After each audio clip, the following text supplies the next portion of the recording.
Hi friends, ഇന്നലെ ഞാനും പിള്ളേരുമായിട്ട് എൻ്റെ വീട്ടിൽ വന്നായിരുന്നേ. എൻ്റെ വീട്ടിൽ നിന്ന് ഹസ്ബൻഡിൻ്റെ വീട്ടിൽ നിന്ന് എൻ്റെ വീട്ടിലോട്ട് വരാൻ ഒരു 10 മിനിറ്റത്തെ യാത്രയേ ഉള്ളൂ. അപ്പോൾ എൻ്റെ ടൂ വീലറിലാണ് ഞങ്ങൾ വന്നത്. ചേട്ടൻ വരുന്നില്ല എന്ന് പറഞ്ഞു. ഞങ്ങളെല്ലാവരും പള്ളിയിൽ പോകാനുള്ള തയ്യാറെടുപ്പിലാണേ. ഈ മതിലിനകത്തിട്ട് വണ്ടി വളച്ചെടുക്കണത് എനിക്ക് പ്രയാസപ്പെട്ട കാര്യമാണ്. അങ്ങനെ ഞാൻ കുറേ സമയം നോക്കി, എനിക്ക് പറ്റിയില്ല. പിന്നെ അപ്പൂസും നോക്കി, അപ്പൂസിനും പറ്റാഞ്ഞിട്ട് പിന്നെ കുക്കു ചേട്ടനെ തന്നെ ആശ്രയിക്കേണ്ടി വന്നു. പിന്നെ കുക്കു ചേട്ടൻ വന്നിട്ടാണ് വണ്ടി എടുത്ത് പുറത്ത് വെച്ച് തന്നത്. അങ്ങനെ ഞങ്ങളെല്ലാവരും പള്ളിയിലെത്തി. ഇതാണ് ഞങ്ങളെ കുഞ്ഞു പള്ളി. ഈ പള്ളിയിൽ വെച്ചാണ് എൻ്റെ കല്യാണമൊക്കെ നടന്നത്.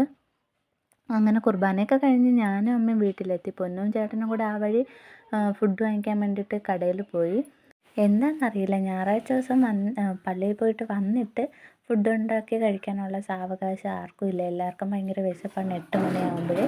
അതുകൊണ്ട് തന്നെ പള്ളിയിൽ പോയിട്ട് വന്ന് ഫുഡ് വാങ്ങിച്ചിട്ടാണ് വരാറ്.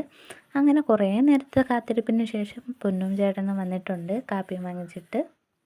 പൊന്നിനെ കൊണ്ട് വീട്ടിലാക്കിയിട്ട് ചേട്ടൻ അവന്മാരെ വിളിക്കാൻ വേണ്ടിയിട്ട് പോയേക്കുവാണ്. പള്ളിയിൽ സൺഡേ ക്ലാസ്സിന് ഇരിക്കുകയാണ് പിള്ളേർ. അങ്ങനെ അവരെ വിളിക്കാൻ വേണ്ടിയിട്ട് പോയി. കാപ്പി കിട്ടിയതിൻ്റെ സന്തോഷമാണ് പൊന്നുവിൻ്റെ മുഖത്ത്. അങ്ങനെ ഇന്ന് കിട്ടിയ ഫുഡെന്ന് വെച്ചാൽ പൂരിയും കടലക്കറിയാണ്. അങ്ങനെ പിള്ളേരെ വിളിച്ചുകൊണ്ട് വന്നതിന് ശേഷം നമ്മളെല്ലാവരും ഫുഡ് കഴിക്കായിരുന്നു. അപ്പോൾ ഇന്നത്തെ വീഡിയോ ഇത്രയേ ഉള്ളൂ. Tata bye bye.